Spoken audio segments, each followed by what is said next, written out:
데보라 노빌이라는 여성입니다. 인사이드 미션이라는 시사는 아니고요. 또 연애 프로그램도 아니고 그 중간쯤 해당되는 재미있는 일어난 일들, 그러나 또 공적으로 방영하기에는 조금 애매한 그런 내용들을 모아서 재미있는 내용들을 소개하는 것이 인사이드 미션.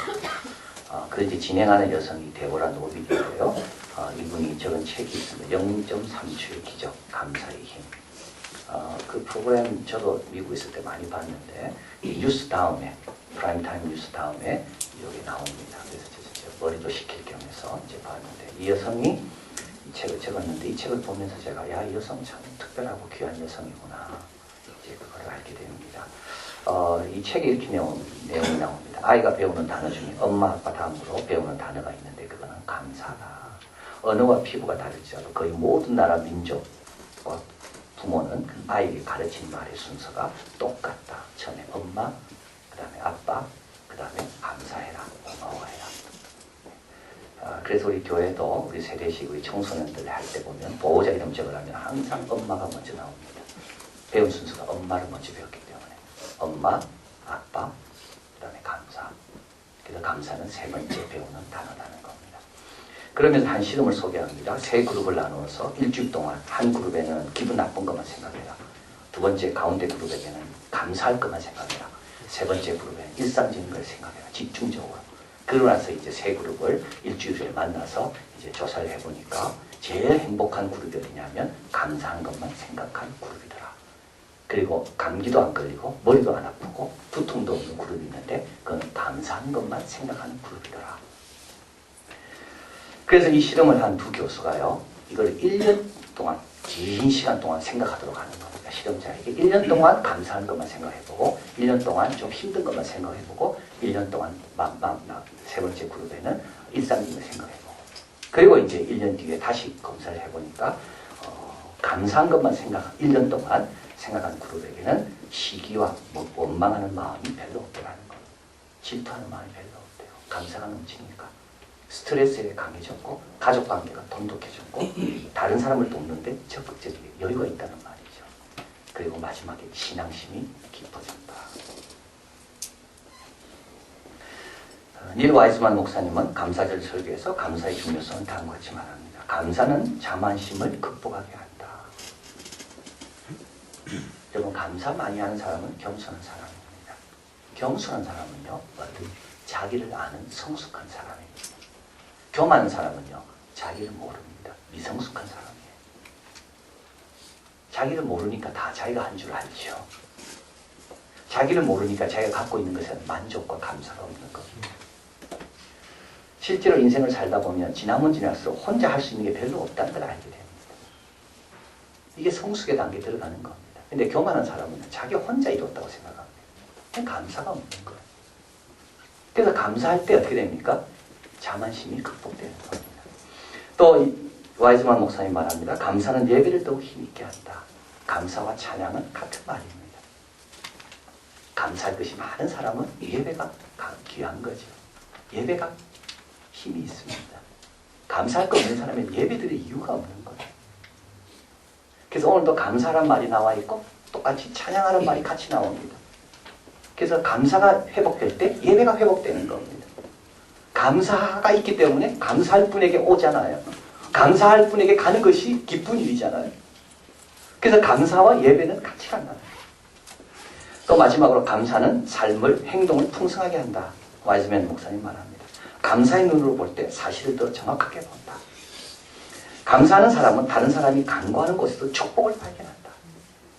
그래서 감사거리가 많은 거예요. 감사거리가 많은 이유는 다른 사람이 간과한 곳에서 축복을 발견하니까 감사거리가 많은 겁니다. 병을 얻었습니다. 이것만 보는 사람은요, 감사할 게 없어요. 좋은 의사를 만난 게 너무 감사한 거예요. 이때 발견한 것이 너무 감사한 거예요. 그 사람은요, 병보다도 감사할 거리를 많이 발견한 사람이에요. 그게 축복인 거죠. 야, 나에게 이런 좋은 의사가 있다는 게 축복이구나. 보통 간과하는 것을 감사하는 사람은 발견해내는 겁니다. 그래서 감사는요, 우리에게 보답한답니다. 내가 감사했지만 그분에게 그 감사가 오히려 나에게 더 많은 것으로 되돌려주는 겁니다. 예배를 되돌려주고, 겸손하니까 하나님과 관계를 되돌려주고, 나의 삶을 더 활기차게 되돌려주고. 여러분, 불평하는 사람이 일 열심히 하겠습니까? 감사하는 사람이 일 열심히 하겠습니까? 직장에서요, 이 직장 내가 괜히 다닌다, 이 직장은 나쁜 직장이다, 이런 사람이 직장생활 열심히 하겠어요? 이 직장은 너무 고마운 직장이다, 이 직장 때문에 우리 가족이 공부할 수 있고 우리 아이가 공부할 수 있고 내가 먹고 살 수가 있다, 이 직장이 얼마나 좋나, 감사하냐, 이런 사람이 일 열심히 하겠습니까? 학교에 대해서 마찬가지예요. 학교에 대해서 고마운 아이가 학교 생활 열심히 하지, 학교에 대해서 늘 불평 있는 아이가 학교 생활 열심히 할까요? 여러분, 왜 열심히 없는가 한번 점검해 볼 필요가 있습니다. 나는 왜 열심히 없나? 나에게 감사가 없기 때문이 아닌가? 나는 교회 생활에 왜 열심히 없나? 교회에 감사가 없기 때문이 아닌가?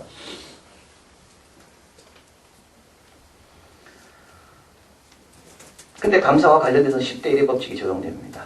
저번에 한번 우리 5대 1 법칙 제가 말씀드린 적이 있습니다. 꼭 기억하십시오. 여러분, 나쁜 거는요, 힘이 더 셉니다. 선한 것보다 5배. 그래서 선한 거 하나 들어도 나쁜 거 하나 들으면요, 나쁜 게 5배 힘이 세기 때문에 나쁜 것이 다 잡아먹습니다. 그렇기 때문에 여러분, 나쁜 거 들으면 안 돼요. 그리고 사람은요, 인간의 본성이 나쁜 걸 너무 오랫동안 잡고 있으려고 그래요. 그래서 나쁜 거 하나 들었습니까? 그거 해결하려면 선하고 좋은 걸 5배 이상 들어야지만이 나쁜 것이 극복됩니다. 이게 5대 1의 법칙입니다. 감사와 관련돼서 10대 1의 법칙입니다. 문둥병 환자 10명을 고쳤습니다, 주님께서. 근데 그 중에 한 명만 감사라고 왔습니다. 그래서 여러분이 선을 베푸실 때 10대 1의 법칙을 기억하라는 겁니다. 내가 10명에게 베풀었다면 그 중에 한 명만 나에게 감사할 것이다. 오늘 말씀 듣고 은혜 받았습니다. 나가면서 저보고 감사하다고 말할 사람은 이 중에 10분의 1도 안 됩니다. 제가 지금까지 기억하기는 한 번밖에 없습니다.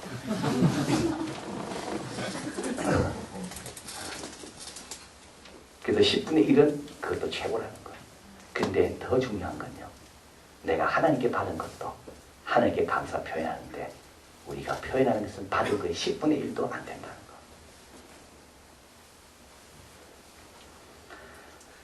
이 데보라 이분이 적은 책에 보면 세상에서 가장 어려운 산수가 있다면 그것은 바로 우리에게 주신 축복을 헤아리는 것이다, 이 말이 나와 있습니다. 꼭 기억하십시오.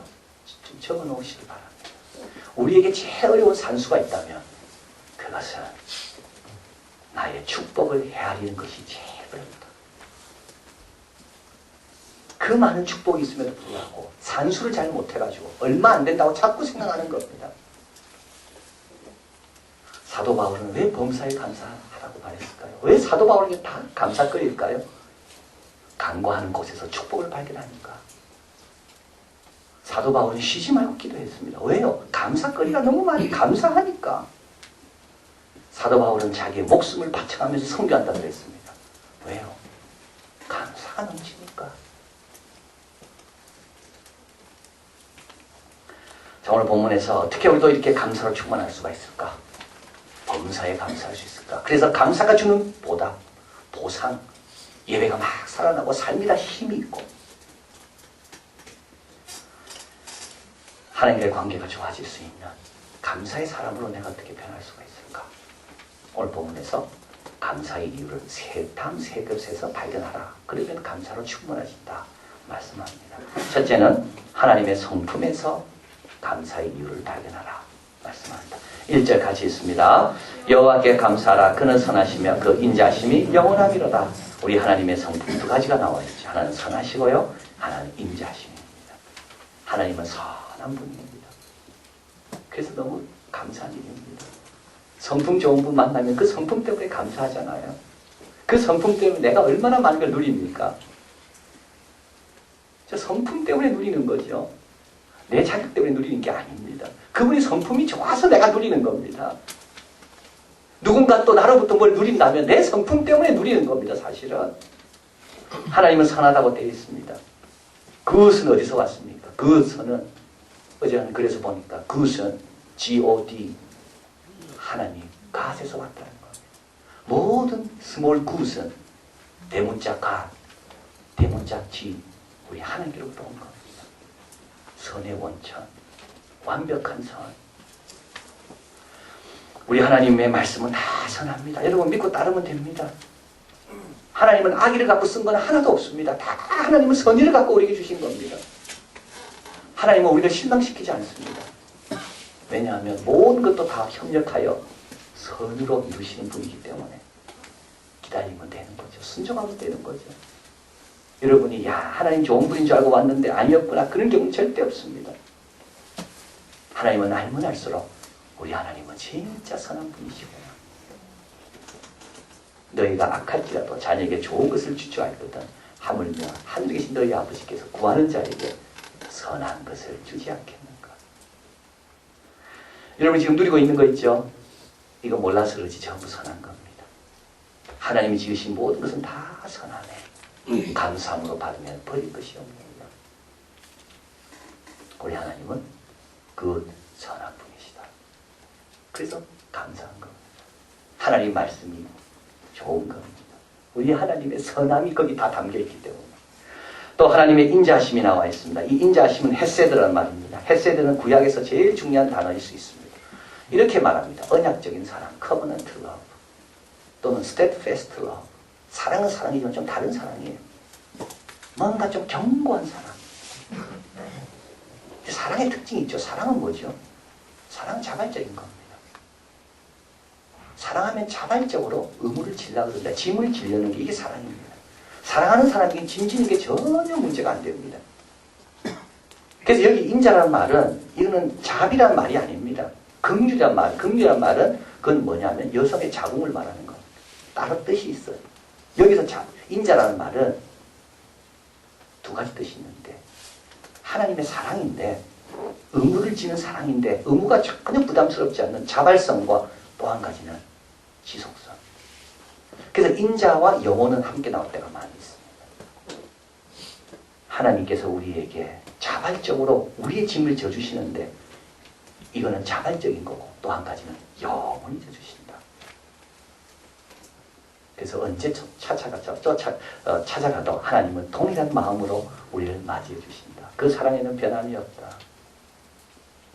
돌아온 탕자 여전히 아버지라 아들입니다. 아버지의 재산을 다 탕진했지만 그는 여전히 그 전이나 그 이후나 달라진 게 하나도 없는 아버지와 아들의 관계. 그게 뭐냐면 바로 인자입니다. 그래서 그 하나님의 그 성품을 생각할 때 얼마나 참 감사한지. 그분이 내 하나님이고 내가 그분의 양이고 그분의 자녀라고 생각할 때 얼마나 감사한지. 그래서 뭐로 감사하라고요? 하나님의 선한 성품, 하나님의 인자심으로 인하여 감사해라. 두 번째로 하나님의 능하신 행동을 인하여 감사해라. 이제 오늘 본문 또 2절 같이 한번 읽어봅니다. 여호와께서 구속함을 받은 자는 이같이 말할지어다. 여호와께서 대적의 손에서 너희를 구속하사 동서남북 각 지방에서부터 모으셨도다. 그러면서 하나님께서 쭉 행하신 일들이 쭉 나옵니다. 여기 가볼까요? 8절. 여호와의 인자하심과 인생에 행하신 기이한 일을 인하여 그를 찬송할지어다. 계속 나옵니다. 하나님이 행하신 기이한 일을 인하여 하나님께 감사해라. 여기 이제 네 가지 경우가 나오는데요. 첫째는 이제 광야에서 헤맬 때입니다. 줄이고 목마르고 그 영혼이 속에서 피곤할 때 그때 하나님께서 광야에서 바른 길로 인도하셨다. 기이한 일. 또 두 번째로는 감옥에 갔습니다. 그 근심 중에 여호와께 부르시며 고통에서 구원하셨다. 그 다음에 세 번째는 병이 찾아왔습니다. 그래서 음식물도 다 맛이 없습니다. 근데 그때 하나님께서 병을 깨끗하게 해주셨다. 그리고 이제 23절에 선척을 바다에 띄우며 큰 물에서 영업하는 자는, 그래서 이 구절을 가리켜서 칼빈은 성경에 있는 요나서 다음으로, 안 그러면 유일하게 제일 바다를 잘 묘사하는 구절이 바로 이 구절이다. 왜냐하면 유대인들은 땅을 중요시 여겼기 때문에 바다에 대한 관심이 적었다는 것. 그러나 여기에서는 그 바다에서 어려움 당하는 내용이 아주 잘 묘사되어 있습니다. 본문에 가볼까? 27절. 저희가 이리저리 구르며 취한 자같이 비틀거리니 지각이 혼돈하도다. 얼마나 힘들었는가 하면 갖고 있는 모든 도구들이 쓸모없게 되었다. 그런데 저희가 그 근심 중에 부르짖음에 고통에서 인도하시고 소원의 항구로 인도하셨다. 이 기이한 일을 인하여 하나님께 감사해요. 우연이 됐을까요? 근데 인간은요, 이런 일 앞에서요, 꼭 뭔가 이유를 댑니다. 기이한 일 앞에서도 꼭 설명하려고 합니다. 사막에서 그 활성을 찾지 못하고 막 헤매다가 그 활성에 잘 도착했는데도 불구하고 그 기이한 일 앞에서 인간은 그 신비를 벗겨내려고 그럽니다. 그래서요, 감사하는 거죠. 어저께 이민아 목사님 오셔서 설교 초반에 뭐라 말씀하셨나요? 스탑 뭐 하라고요? thinking. 스타트 뭐 하라고요? thinking. 생각 그만해라. 기이한 일 앞에서 여러분 생각하면 안 됩니다. 기이한 일을 자꾸 분석하고 판단하고 비교하고 그러면요, 그 결과가 잘못될 수가 있는 겁니다. 하나님이 행하신 기이한 일, 여러분 이 자리에 와 있는 것은 얼마나 기이한 일인지 모릅니다. 30-40년 전에 여러분이 상상할 수가 있습니까? 우리 교인들 가운데 많은 분들은 청년이 되고 예수 믿은 분들입니다. 여러분이 중고등학교 때 이 자리를 아마 상상할 수 있었습니까? 얼마나 기이한 일입니까? 여러분 가정도 한번 생각해 보십시오. 얼마나 기이한 일인지. 이한교회를 통하여 신앙생활을 같이 하고 있다. 이것도 얼마나 기이한 일입니까? 2011년 1년을 돌이켜보면서 기이한 일이 한두 가지가 아니에요. 아나도 그 건물 얼마나 기이한지 몰라요. 설계를 잘했고 재료를 좋은 걸 썼지만 그러나 매번 그 건물에 들어갈 때마다 설계와 재료의 차원을 넘어서는 하나님의 특별한 은혜가 거기 있다는 것이 느껴집니다. 기이합니다. 월요일마다 와서 청소하는 겁니다. 정자 있는 아이를 위해서 밤에서 와서 돌면서 그 아이를 만나는 그 사역, 얼마나 기이한 일인지 모릅니다.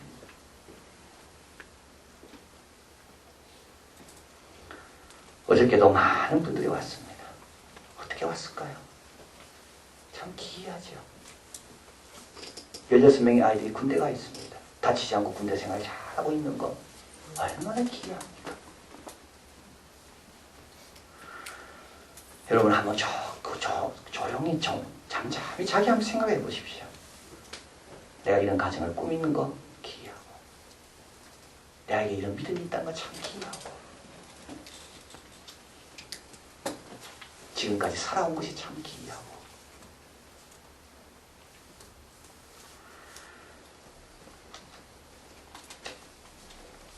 왜 하나님께 감사해야 됩니까? 하나님이 행하신 기이한 일이 생각하면 할수록 기이하기 때문에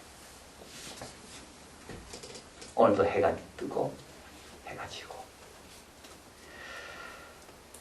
자 그래서 시인은 말합니다. 여호와의 인자심과 인생에 행하신 기이한 일을 인하여 그를 찬송하지라. 하나님의 기이한 일을 묵상하고 발견할 때마다 그 기이함을 우리가 깨달을 때마다 우리는 하나님께 감사하는 겁니다.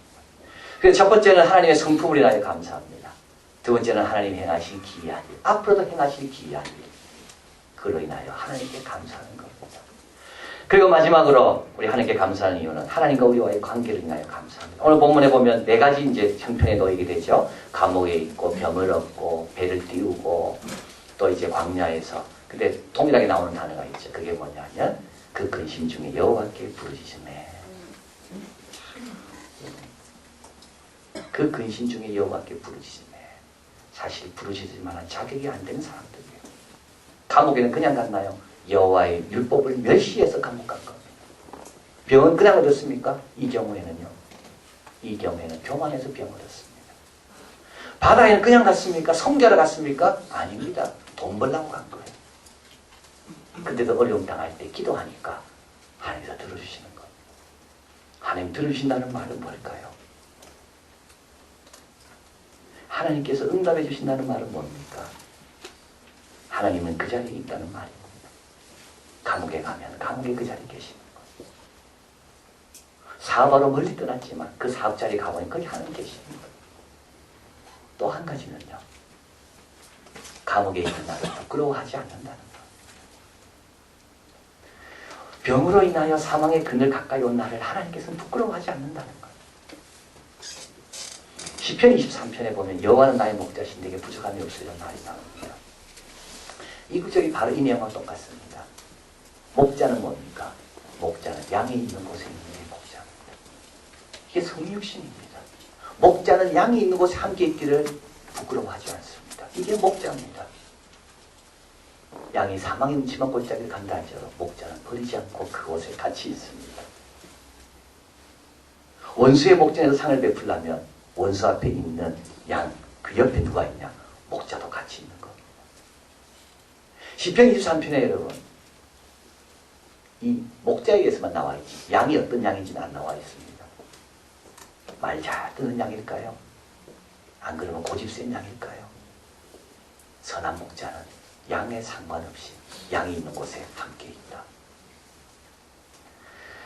자, 그래서 앞에 한번 본문 한번 가봅니다. 우리 6절이죠. 같이 한번 읽습니다.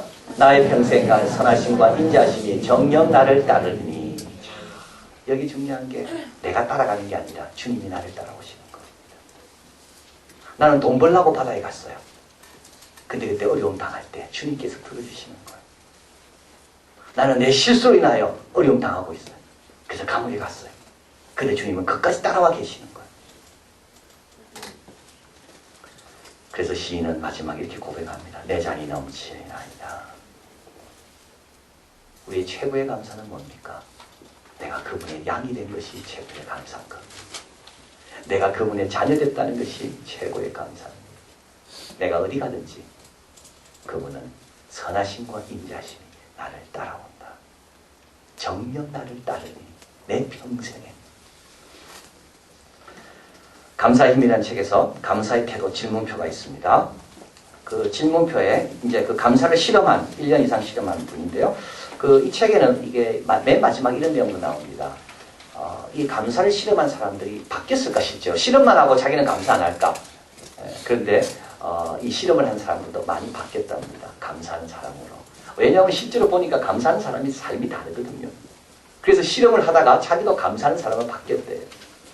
그래서 이제 사람들이 바뀐 내용이 쭉 나오는데 그 중에 바뀐 그 교수 첫 번째 했던 그 세 그룹을 나눠서 했던 그 실험했던 그 교수 그 두 분이 만든 표입니다. 만약에 다음에 매우 그렇다고 말할 수 있다면 충분히 감사를 누리고 있을 것이고 행복한 자이고 부러움의 대상이다라고 제자는 말합니다. 여러분 한번 보십시오. 여기에 매우 그렇다라고 말하면 당신은 충분히 감사를 하고 있는 거고 행복하고 부러움의 대상이라는 겁니다. 이한교회 앞에서는 적어드렸습니다. 집어서 꼭 점검해 보시기 바랍니다. 첫 번째, 내 인생에 감사한 일들이 매우 많다고 생각한다. 매우 그렇다고 생각하면 당신은 정말 행복한 사람이다. 두 번째, 내 인생에서 감사할 것에 대한 목록을 작성한다면 그 목록은 아주 길 것이다. 매우 그렇다? 그러면 당신은 참 행복한 사람이다. 세상을 바라보면서 감사할 일이 많이 보인다. 오늘 교회 들어오면서 감사할 일이 많이 보인다. 오늘 집에 돌아갔는데 감사할 일이 많이 보인다.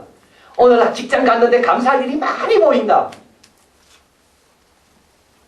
오늘 이 노원구 거리를 걸어가면서 감사할 일이 많이 보인다. 그런 사람은 정말 부러움의 대상입니다. 매우 그렇다? 아니다. 전혀 아니다. 아주 많은 사람들에게 감사함을 느낀다. 나이 먹어가면 인생에 만나는 사람들, 겪는 사건, 부딪히는 모든 상황에 대해 점점 더 감사하게 된다. 매우 그렇다? 아니다. 전혀 그렇지 않다. 어딥니까? 어떤 일이나 사람에 대해 감사함을 느끼는 데 걸리는 시간은 매우 짧다. 매우 그렇다? 아니다. 전혀 그렇지 않다.